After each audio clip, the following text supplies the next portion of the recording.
Hi guys, welcome to Prajina Nibesh fashion channel. இன்றைக்கி நான் எங்கள் அம்மா அரிசி கொழுக்கட்டை எப்படி பண்ணுறது பார்க்குவோம். ஸோ அது ரொம்ப ஈஸி, குழந்தைங்களாம் ஈஸியாக சாப்பிட்லாம். ஓகே காய்ஸ், நம்ம வீடியோக்குள்ளே போகிறதுக்கு முன்னாடி மறக்காமல் சப்ஸ்கிரைப் பண்ணிடுங்க. கூட இருக்க பெல் பட்டனையே கிளிக் பண்ணிடுங்க. ஓகே காய்ஸ், வாங்க நம்ம வீடியோக்குள்ளே போகலாம். அரிசி எடுத்துக்கோங்க.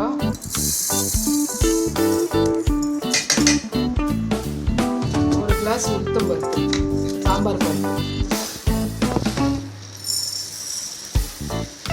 ஃபுல்லாக இருக்கணும்.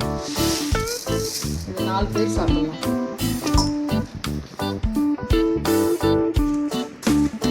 அப்புறமா ஜீரகம்,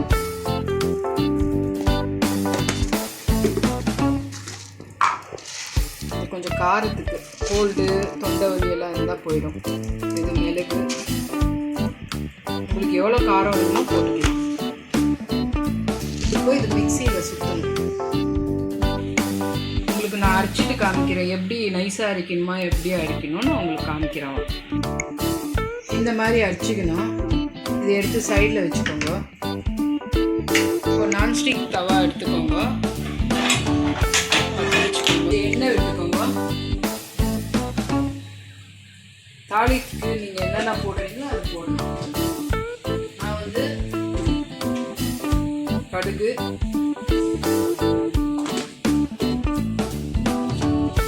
கொஞ்சம் ஜீரகம்,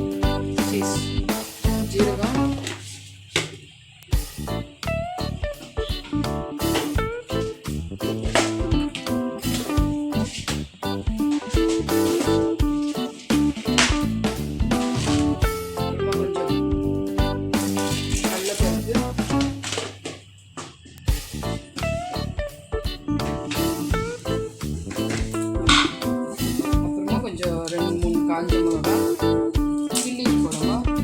இது கொஞ்சம் நல்லா ரோஸ்டட் ஆகட்டும்.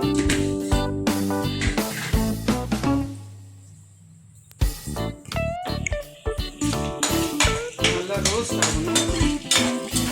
ரொம்ப கரிஞ்சிடக்கூடாது. ஒரு லிமிட்டாக ரோஸ்ட் ஆனால் போகணும்.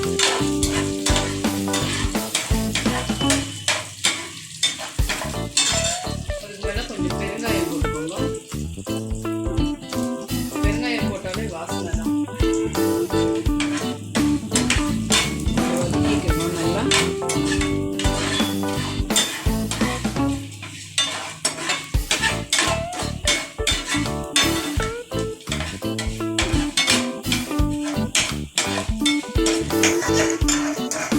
இன்னும் கொஞ்ச நேரம் ரோஸ்ட் ஆகணும். ரோஸ்டட் ஆனோன்னா நீங்கள் அடிச்சுட்டு எடுத்து கொஞ்சம் ஒரு வதக்கணும். இதெல்லாம் ரோஸ்டட் ஆகுது.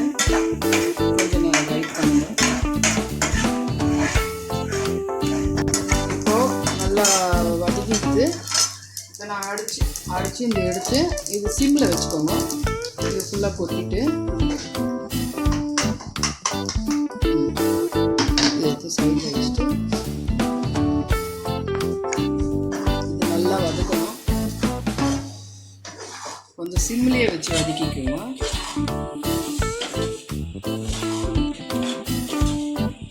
சிம்லேயே வதக்கிட்டீங்கன்னா நல்லா வதக்கணும். அந்த அரிசியோட பச்சை வாசனை, கோரம்பருப்போட பச்சை வாசனைலாம் போகும். கொஞ்சம் வதக்கிக்கிட்டு உங்களுக்கு எவ்வளோ உப்பு வேணுமோ தேவையான உப்பு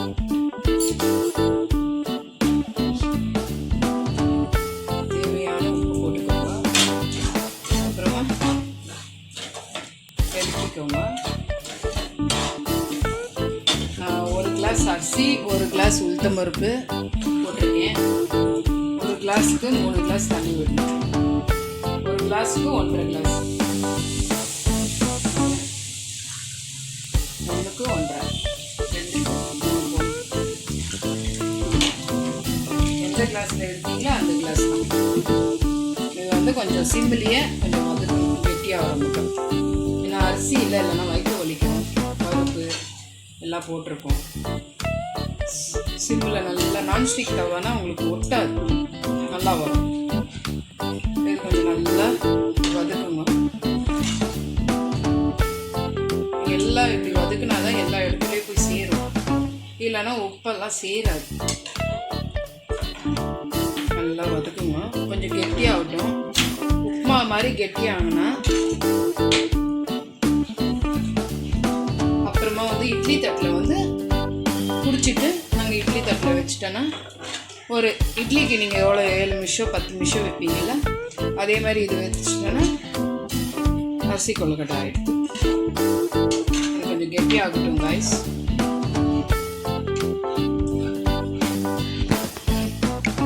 கொஞ்சம் கேஸ் ஹையில் வச்சுக்கோங்க, அப்புறம் சீக்கிரம் வேகும். வேணும்னா உங்களுக்கு லாஸ்ட்டில் கொஞ்சம் எண்ணெய் விட்டுக்கலாம். எண்ணெய் விட்டுனா உங்களுக்கு கொஞ்சம் ஸ்பீடாகிடும். கொஞ்சோன்னு விட்டுக்கோங்க. இவ்வளோ விட்டால் போதும். ஒரு 2 கரண்டி விட்டால் போதும், 2 ஸ்பூன். ஏன்னா இது சீக்கிரம் கெட்டியாகிடும். பாருங்கள் கைஸ், எப்படி கெட்டியாகுது பாருங்கள்.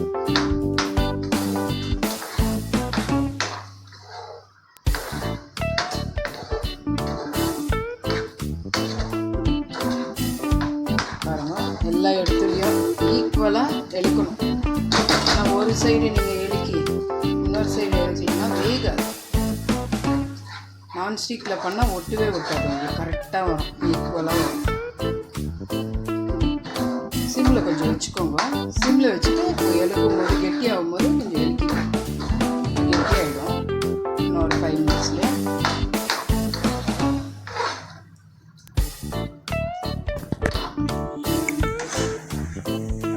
பாருங்கள் கேஸ், கெட்டியாக இருக்கு. பாருங்கள், கொஞ்சம் கெட்டியாகணும். சிம்மிலேயே வச்சு நீங்கள் பண்ணுங்க. பாருங்கள், ஒட்டவே இல்லை. இன்னும் நீங்கள் கரெக்டாக பண்ணினே இருந்தீங்கன்னா கரெக்டாக இருக்கும்.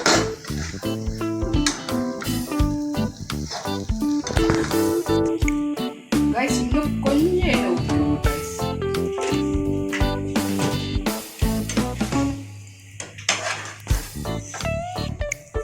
பாருங்கள் கைஸ், கெட்டியாயிடுச்சு.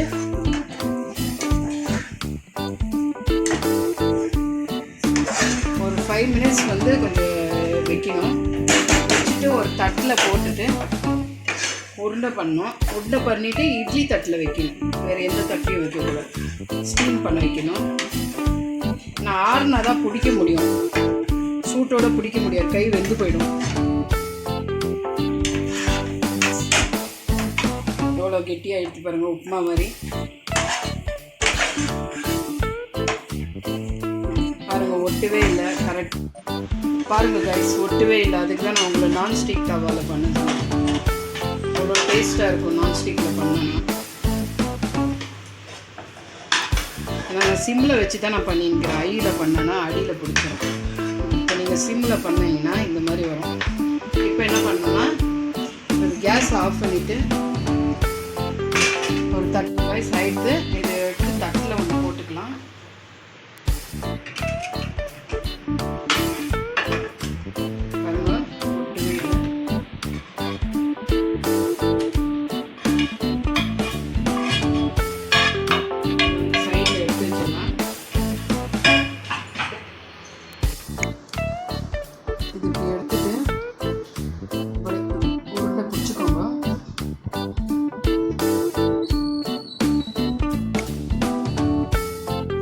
சூட்டோட பண்ணிங்கன்னா நல்லா வரும் உங்களுக்கு அரிசி கொழுக்கட்டை. பாருங்க, நான் உருண்டை பிடிச்சாச்சு. இது வந்து இப்போ வாங்க இட்லி தட்டில் வைக்கலாம். இதில் ஒரு ட்ராப் எண்ணெய் போட்டுக்கோங்க, அப்போ ஒட்டாது. இல்லைன்னா ஒட்டாது. சும்மா அந்த தட்டுக்கு எண்ணெய் போட்டுக்கோங்க.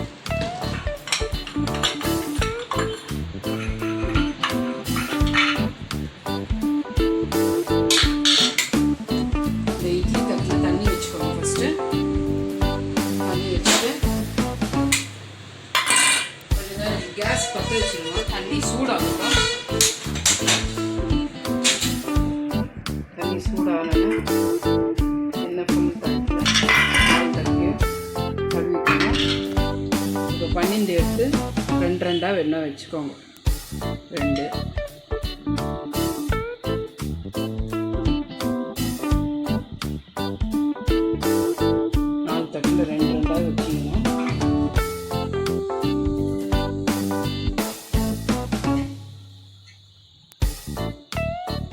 பாருங்க உதிரவே இல்லை, அவ்வளோ கெட்டியாக இருக்குது. பசங்கள்லாம் விரும்பி சாப்பிடுவாங்க. ஆனால் என் பையன் நல்லா விரும்பி சாப்பிடுவான்.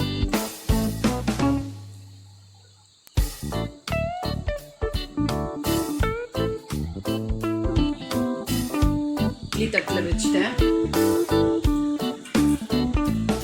இன்னொரு தட்டில் வச்சுலாம், இன்னொரு தட்டு எக்ஸ்ட்ரா இருக்குது. கரெக்டாக வந்துடுச்சு பாருங்கள், 4 தட்டில் 2 இப்போ இதை எடுத்து மூடிடலாம். மூடிட்டிங்கன்னா இட்லிக்கு எவ்வளோ நேரம் வைக்கிறீங்களோ 10 நிமிஷம் அதே மாதிரி வைங்க. ஸ்டீம் வரட்டும். 10 நிமிஷம் கழிச்சு நாங்கள் பார்க்கலாம். பாருங்கள் காய்ஸ், 10 நிமிஷத்துக்கு நல்லா வெந்துருக்கு. சரிங்களா?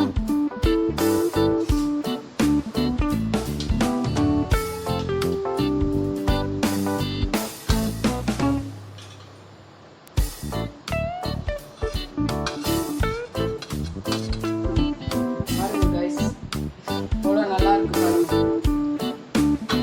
இதே மாதிரி நீங்கள் வீட்டில் பண்ணி பாருங்கள், பசங்களுக்கு ரொம்ப பிடிக்கும். இந்த வீடியோ பிடிச்சிருந்தா லைக் பண்ணுங்கள், ஷேர் பண்ணுங்கள், கமெண்ட் பண்ணுங்கள். நிறைய பேர் சப்ஸ்கிரைபே பண்ண மாட்டேன்னு இருக்கீங்க. ஆனால் எங்கள் பசங்கள்லாம் நல்லா ஹார்ட் ஒர்க் பண்ணுறாங்க. கொஞ்சம் பார்த்து நீங்கள் சப்ஸ்கிரைப் பண்ணீங்கன்னா கூட இருக்கிற பெல் பட்டனும் அமுத்துங்க. ஓகே காய்ஸ், நீங்கள் கண்டிப்பாக இந்த ரெசிபியை ட்ரை பண்ணிட்டு நீங்கள் கமெண்ட் பாக்ஸில் கமெண்ட் பண்ணுங்கள். ஓகே, அடுத்த வீடியோவில் நல்ல டிஷ்ஷாக வந்து மீட் பண்ணுறோம். பாய் பாய்.